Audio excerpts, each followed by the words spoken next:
وذرينا آبائنا وأمهاتنا وأجدادنا وجداتنا ومشايخنا ومعلمنا بدين سلسلنا أرواح جميع المسلمين والمسلمات والمؤمنين والمؤمنات وغفر الله ذنوبهم وجعل الجنة مثوانا ومثواهم الفاتحة. أعوذ بالله من الشيطان الرجيم. بسم الله الرحمن الرحيم. الحمد لله رب العالمين الرحمن الرحيم مالك يوم الدين إياك نعبد وإياك نستعين اهدنا الصراط المستقيم صراط الذين أنعمت عليهم غير المغضوب عليهم ولا الضالين.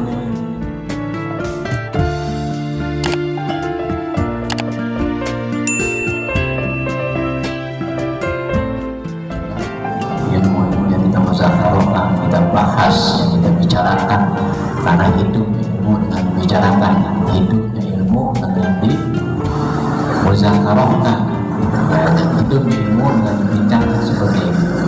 Termasuk golongan orang-orang yang selalu biasa menghidupkan ilmunya agama Allah Subhanahu wa Ta'ala, dan ilmu tersebut adalah ilmu yang dianugerahkan kemanfaatan dengan Allah Subhanahu wa Ta'ala, sehingga kita bisa mengamalkan daripada pengetahuan dalam agama kita.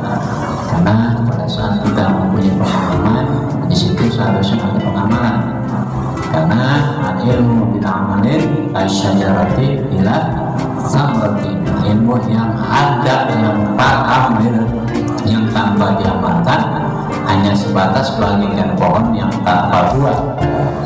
Jadi pohon tanpa pohon belimbing itu tapi ada manfaatnya ya, itu buat bulan panas kayak begini ya.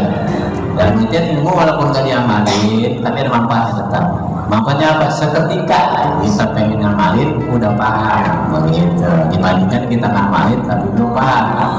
Lebih baik paham dulu gitu, ngamalin nyusul. Tapi apabila kagak dipaham diamalin bisa itu pohon yang tanpa buah ya. Ambil dulu, nah sini saya ngomongin gitu, ambil dulu gitu tuh. Itu cara yang ngamalin gua dapet nih, langsung aja diamalin. Jangan sampai nunggu entar sampai itu lupa ilmu, akhirnya pemahaman yang lupa, yang itu lupa, akhirnya kagak diamalin bisa. Karena antisipasinya bagaimana? Ya udah amalin aja walaupun sekali. Ya mudah-mudahan gara-gara sekali itu jadi urut. Jadi bahasa apa ya? Kalau bahasa ini mah keberdasan yang bagus. Ya, kelancopan yang bagus namanya. Ini sedikit kita ditolong oleh Allah Subhanahu wa Ta'ala untuk selalu senantiasa diberikan kekuatan oleh Allah untuk mengamalkan pemahaman ilmu agama Allah Subhanahu wa Ta'ala. Salawat dan salam senantiasa tercurahkan pada baginda Nabi besar kita Nabi Muhammad sallallahu alaihi wasallam. Baik teman-teman sekalian, kita lanjut kepada pelajaran halaman 40 ya. 44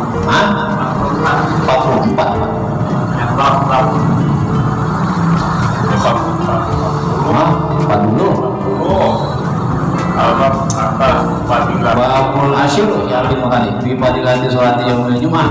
Ayo belum situ. Banyak masalah.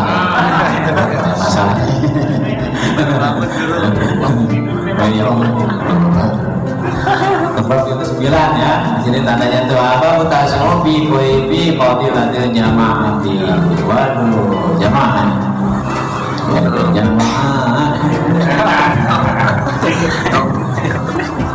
Ya, dulu ketemu ya, langsung ya. Bismillahirrahmanirrahim. Bismillahirrahmanirrahim. Al-Mutasi'u Fi fadilatil jamaati. Bermula yang ke-9 pada menyatakan fadilah berjamaah.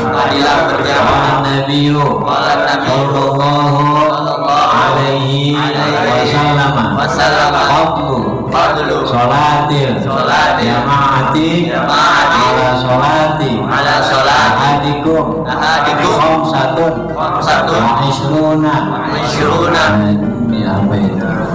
Jazaan artinya telah bersabda Nabi sallallahu alaihi wasallama bermula berlebihan sembahyang berjamaah atas sembahyang seorang kamu itu 25 balasannya. Qala Nabiyyu sallallahu alaihi wasallam sholatul rajuli fi jama'atin tazidu ala sholatil wahidati mi'atan wa ishrina sholatan.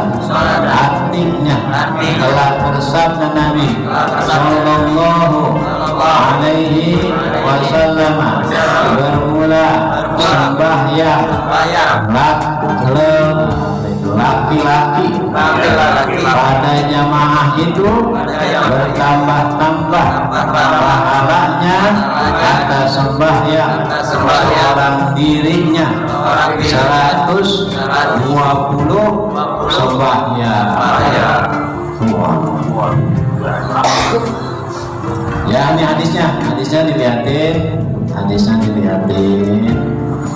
Arab-Arabnya kalau namanya maknanya bukan Arab lainnya insyaallah ya. Karena hadisnya ini dari mulai babut tasihu fi fadilatil jamaati. Penyebabnya hadisnya para Nabi sallallahu alaihi wasallam fadlu sholatil jamaati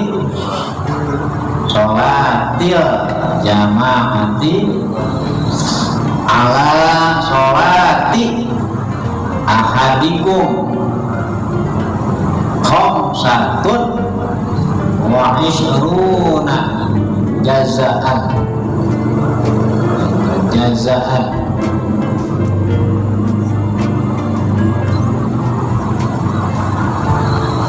Jadinya fadlu sholatil jamaati ala sholati ahadikum khamsatun wa ishruna jazaan. Hadis yang selanjutnya qala Nabi sallallahu alaihi wasallam sholatur rajuli fi jama'atin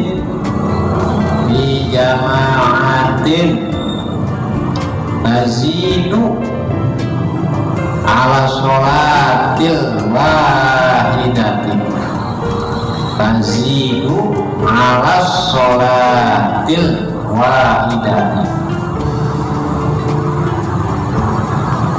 mi'atan wa ishrina sholatan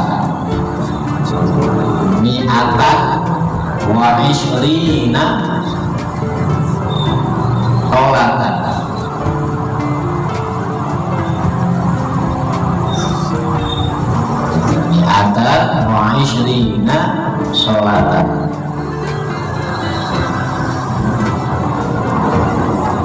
Gak pencerna tuh ya hadisnya ya.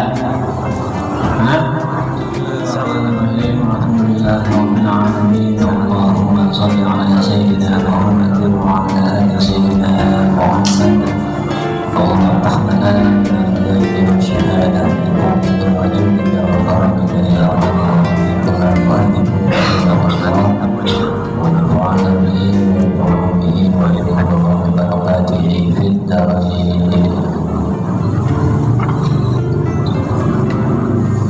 Al-babu tasyahu fi fadilatil jamaati.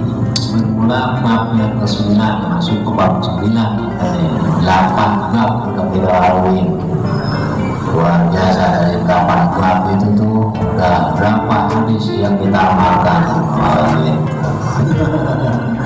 8 bab telah berlalu, masuk bab ke-9. Bab ke-9 ini pada menyatakan fadilah berjamaah dalam artian sholat berjamaah. Sholat berjamaah ya,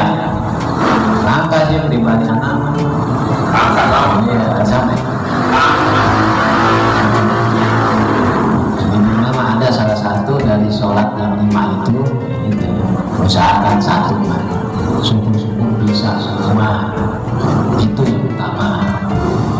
Itu nggak bisa yang minimal 1 hari 1 minimal, itu yang kita ambil. Jangan sampai tidak ada satupun dari yang 5 waktu itu yang kita kerjakan tanpa berjamaah. Gitu. Ada istri, digunakan istri kita, manfaatin dia. Sholatnya bareng. Yang penting berjamaah. Ya, yang penting di sini nggak bicarakan masjid ya. Di sini bicarakan yang berjamaah. Tapi tempatnya bagus lagi di mana? Masjid atau di musola gitu. Perempuan di rumah, bahkan lebih dari itu tempat ruangan ngumpet. Kalau perempuan semakin ngumpet semakin bagus. Begitu jadinya. Di dalam rumah ada kamar, dalam kamar itu punya kamar lagi gitu. Jadi ada kamar ruangan khusus sholat di dalam kamar. Semakin ngumpet gitu. Itu patokannya ya. Perempuan itu semakin ngumpet sholat semakin utama. Rame ya pada milih sholat berjamaah bareng-bareng lagi di masjid.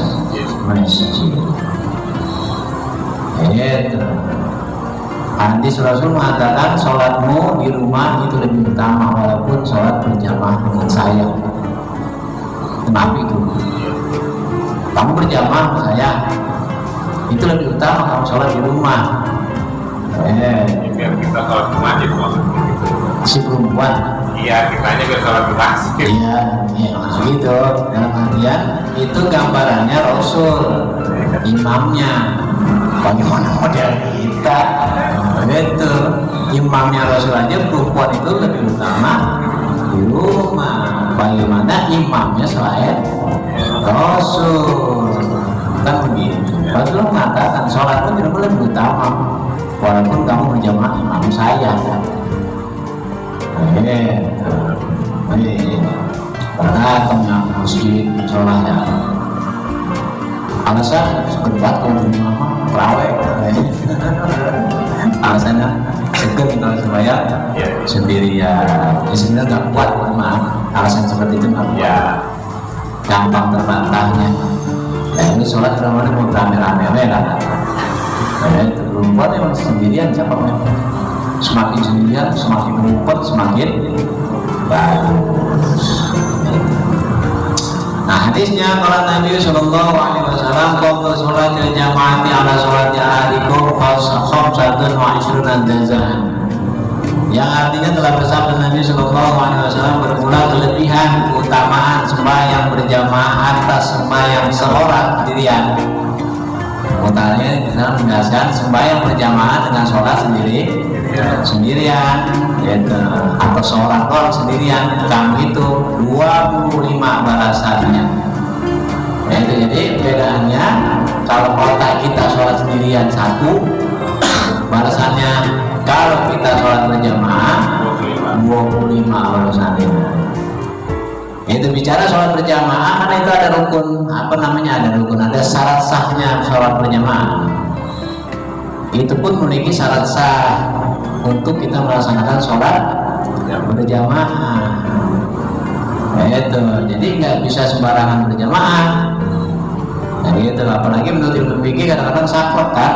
Sakleknya dalam artian si makmum paham, si imam kagak, si makmum itu nggak sah. Takut mah. Si makmum paham, ngerti, dalam artian dia orang berilmu. Si imam kagak, gitu, kurang pemahamannya. Maka si makmum itu nggak sah, si makmumnya ya, bukan si imamnya. Yang berdampak si makmumnya. Itu, karena kita berjamaah kepada orang yang kalau kita ikutin ilmu fikih, kita ambil kita nih, kalau kita ikutin nih, gitu kan, akhirnya kan timbul keraguan lain. Sholat yang beribadah dengan keraguan atau hukumnya tidak sah. Ya kan minimal harus kayak begitu ya. Kita mungkin memahami kan gitu. Tapi Tapi kalau berjamaah pun mempunyai syarat sahnya. Dalam artian orang yang menjadi imam jangan sembarangan. Apalagi kita menuju kepada hadis ini ya. Jangan kamu mau menjadi seorang imam walaupun kamu tidak. Ya mungkin begitu karena menanggung beban yang terlalu besar. Dalam artian ya kayak Fatihah si makmum yang masuk kan itu akan ditanggung oleh si imam.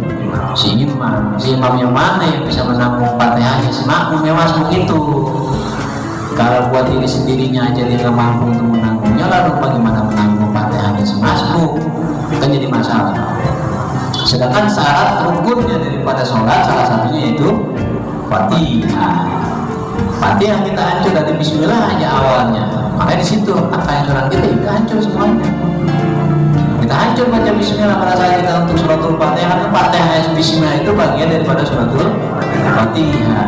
Kita baca Bismillahirrahmanirrahim misalkan seperti itu. Syarat hukum tajwidnya itu udah hancur misalkan. Berarti nggak masuk syarat sahnya Fatihah itu. Kembali kepada syarat sahnya membaca suratul Fatihah. Ada lagi syarat sahnya. Oke, dari tasdidnya, dari hurufnya nggak boleh dirubah sama sekali, nggak boleh ditambahin, nggak boleh dikurangin. Meninggalkan salah satu tasdid dari Fatihah gagal. Membuang satu huruf daripada suratul Fatihah gagal. Kan ini jadi masalah lagi. Makanya pentingnya kita untuk menuntut ilmu makanya diwajibkan banget oleh Rasul kan gitu. Untuk bilangin mawalokana bainaka wa bainahu bahru minan nar, kan itu campuran berat dari Rasul. Tuntut oleh kamu kan ilmu walaupun ada antara kamu dan ilmu itu jarak pemisah. Yang jarak pemisah itu bahru minan nar, buatannya terbuat dari lautan api. Gambarannya kan seperti itu. Seandainya kata antara jarak kita pemisahnya kita nih di sini, ilmu di sono, ini lautan api, itu kita suruh seberangin. Walaupun pemisahnya lautan api, baru batas rel, jalan mobil, lo udah seberang ya, atau kali. Terus menggambarkan bahru minan nar. Itu pentingnya untuk memahami sesuatu, terutama di sini tentang masalah ilmu. Oke, wajib kan tolakul ilmi fardhun ala kulli muslimin wa muslimatin. Menuntut ilmu itu hukumnya wajib. Dan wajib di sini bukan fardu kifayah, wajib di sini fardu ain. Itu fardu ain hukumnya, terutama tentang masalah ibadah.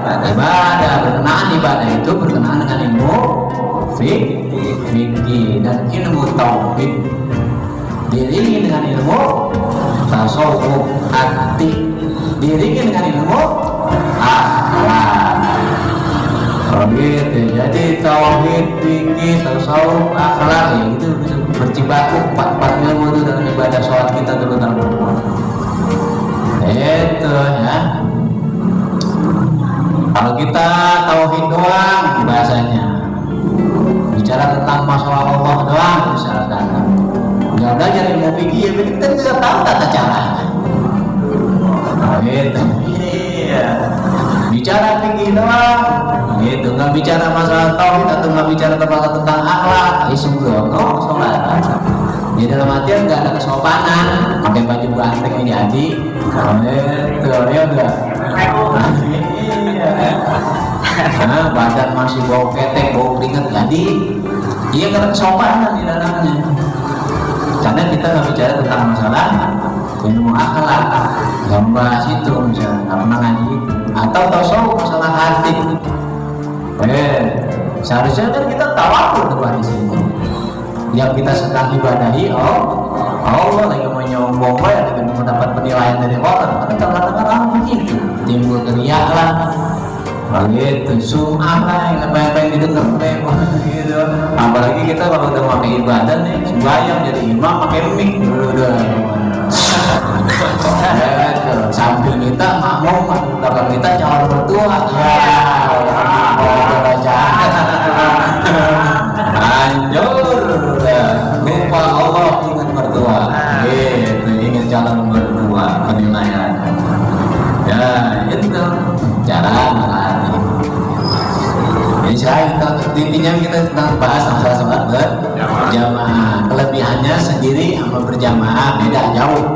Tancapnya sampai 25. Yang sholat sendiri balasannya 1, yaitu yang berjamaah 25. Tapi kalau kita menghayali di balasan tanpa kita memenuhi syarat daripada sahnya berjamaah, dapat yang 25? Pertanyaan begitu. Kan kita nih menghayal, berharap-harap, kita dia berharap-harap bukan menghayal, yang menginginkan dapat balasan dengan kita sholat berjamaah itu yang 25. Gitu. Pertanyaannya, dapat nggak yang 25 itu kalau syarat sahnya berjamaah kita nggak laksanakan? Dapat nggak? Nah itu dia permasalahannya. Jadi jangan kita menghayal pahala dulu. Jangan kita ambisi termotivasi dengan yang namanya balasan.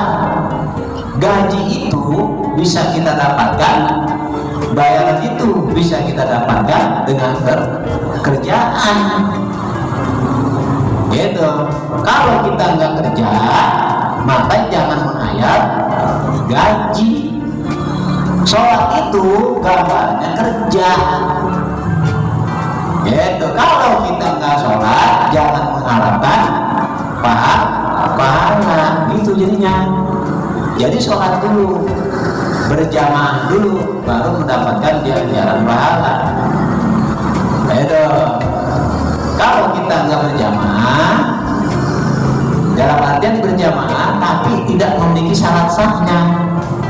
Gitu. Kayak kita kerja di rumah.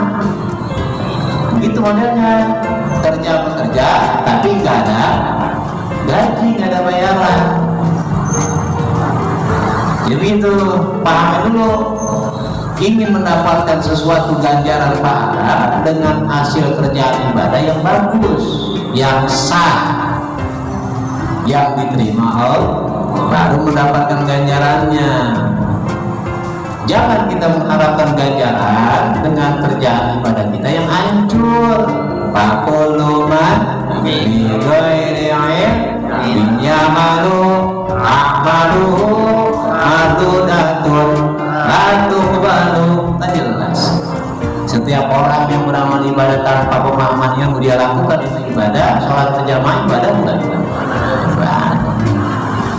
Dia lakukan amalu maka seluruh berjamaahnya. Ini jadinya kalau kita manakan sholat berjamaah, amalu maka seluruh kerjaan amalan ibadah berjamaahnya latuk galu madudatun latuk galu madudah dikembalikan latuk galu kagak diterima. Jadi intinya semua daripada jawaban pahala itu ada di ilmu dulu. Al-ilmu bin-ta'allum. Begitu. Menghasilkan ilmu, mendapatkan ilmu harus dengan satu cara, yaitu dengan cara jalan belajar. Itu. Jadi belajar dulu yang bener, ngaji dulu yang bener. Itu rajinin ngaji. Itu kalau kita paham, kita ngerti tata caranya baru. Apalagi yang soal ibadah, namanya ibadah sholat itu memang kerjaan fikih banget dah. Nanti kan kita disebutkan bagaimana caranya takbiratul ihram, bagaimana caranya berdiri betul, bagaimana rukuk, bagaimana sujud, bagaimana duduk antara dua sujud. Kan itu dijelaskan. Dalam artian bisa aja kita asal-asalan, gitu, bisa aja karena ketidakpahaman kita. Tapi pengasalannya yang ibadah itu yang dimaksud Allah dan Rasulnya apa bukan yang seperti itu? Ya kalau bukan jadi hancur lebur. Kamen musallin walam yusolli. Berapa banyak orang yang sholat, hakikatnya dia tidaklah sholat. Khawatir begitu. Berapa banyak yang orang sholat berjamaah, hakikatnya dia tidak sama sekali berjamaah. Disebabkan karena pemahaman yang minim atau kebodohan yang memang menutupi dirinya. Disebabkan malas ngaji, malas menuntutnya ya. Bicara tentang itu ya tetap jawabannya ilmu juga tadi lain. Ya, ilmunya kurang paham. Tapi dia cuma berjamaah mampu gimana? Itu dia permasalahannya. Kita hanya senang untuk sholatnya, ilmunya kita nggak resep. Kan jadi masalahnya di sini. Kalau memang kita sayang sama ibadah kita, gitu, sayang sama berjamaah kita, justru yang patokannya ilmunya yang harus kita teliti. Ya kan gini nih, Abdul ini ilmu hal paling utamanya ilmu yaitu ilmu hal adalah itu saat kamu ingin masuk bab itu ibadah sebelum kamu tutup itu kan. Itu selain utama karena kita itu harus berjamaah nih. Usaha bagaimana itu sholat berjamaah saya biasa ini mau begitu, ada usaha untuk itu. Allah menyaksikan, diberikan penjelasan dengan syarat-syarat sahnya berjamaah. Dia pegang itu menjadi sebuah hukum, menjadi sebuah pemahaman ilmunya. Kan begitu jadinya. Itu tetap ibadah itu bukan karena faktor kerajinan ya. Patokannya bukan kerajinan. Rajin gara-gara rajin ibadah gitu ya, akhirnya gara-gara rajin ibadah, rajin sholat misalkan, bukan rajin ngaji nih, rajin sholat, rajin puasa, rajin zikir, gara-gara rajin akhirnya jadi sah. Ada nggak? Nggak ada patokan itu. Patokannya sah ibadah itu tetap dengan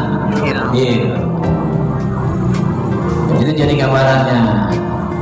Jangan kita hanya hobi dengan ibadah, resep dengan ibadah, tapi kita melupakan ilmunya. Jadi kalau tertipu kita. Kalau jamaah cuma kasih kelebihan daripada pahala. Itu untuk mendapatkan. Makanya kata dalam ilmu fikih satu lagi, kalau kamu berjamaah tapi kamu sah, maka sholat sendiri kamu lebih utama. Sebaliknya justru berbalik. Sholat kamu berjamaah, kamu ragu dengan berjamaah itu, maka sholat kamu sendiri lebih utama. Dibaliknya gitu. Tapi kalau ingin mendapatkan pahala yang lebih daripada sholat kamu, gitu kan, ya berjamaah kamu lihat imam dah bahasanya. Tapi dia nggak ditanggung tuh kekurangan yang imam. Dapat tuh. Kurang pahaman dia tentang ilmu. Ya gagal lah, udah itu sendiri ya, balik imam semua. Ya kata bisa itu mah. Kalau begitu ya padu ain ini maknanya wajib perorangan. Ilmu fikih hukumnya padu ain, makna padu ain berarti per orang wajib menuntutnya. Itu ilmu tauhid pengesahan Allah padu ain. Bicara ilmu fardu ain berarti wajib kita sendiri, nggak bisa ditanggung oleh yang lain. Bapak kita, ibu kita, keluarga kita, teman nggak bisa, guru kita yang nggak bisa, ya kita wajib nuntut dulu. Itu sendiri. Kecuali memang yang ilmu-ilmu yang hukumnya fardu kifayah, baru itu bisa ditanggung. Itu kalau udah bicara ilmu fikih tentang bab sholat, bab wudu, bab mandi, bab junub, bab istinja, ya itu udah fardu ain buat diri kita. Nah, itu nggak bisa ditanggung sama yang lain. Bapak ditanggung sama anak, bapak mengaji bisa dalam kebodohan total, misalnya kebodohan total. Habis-habisan bodohnya nggak ngerti bisa sama sekali. Ditanggung anak ya nggak bisa bapak itu, nggak bisa. Ayo semuanya sama anak semuanya dia mah enak-enakan, ya nggak bisa. Wajib perorangan untuk menuntutnya. Jadi anak wajib ngaji, menuntut ilmu fikih. Bapak orang tua pun wajib menuntut ilmu fikih. Nggak bisa ditanggung dengan yang lain. Ya begitu loh sholat. Itu kan kita tadi tuh patokannya kalau si imam yang bisa menanggung Fatihah daripada imam yang masbuk yang tertinggal Fatihah, yang kagak bareng takbiratul ihram dengan si imam, ketinggalan Fatihah, gak sempet dia baca Fatihah atau gak tuntas Fatihahnya daripada semasbuk makmum yang ketinggal, maka itu ditanggung oleh si. Kamu kembali kepada situ yang dimaksud, yaitu adalah imam yang memang memahami ilmu Al-Quran. Ya berarti kan kalau udah patokan di situ berarti gak bisa buat sembarangan imam. Bang tuh? Nggak bisa sembarangan imam menanggung Fatihah si makmum yang masbuk. Ya intinya kita sadar diri. Orang-orang imam pun kalau memang dia menyatakan dirinya berani menjadi imam, berarti dia harus merelakan waktu, mengorbankan waktu dia untuk gitu lebih semangat lagi belajarnya. Nah di situ tuh mungkin ya ada bahasa apa ya? Apa sih bahasa anugerah Allah dah? Pengampunan. Itu disebabkan karena belajarnya. Ya gitu, minimal kita nyari di situ dah rahmat Allah disebabkan karena belajarnya. Gitu ya. Karena orang-orang yang selalu senantiasa belajar, maka sesuatu pemahaman ilmu yang dia belum dapatin dimaklum, dimaafkan oleh Allah.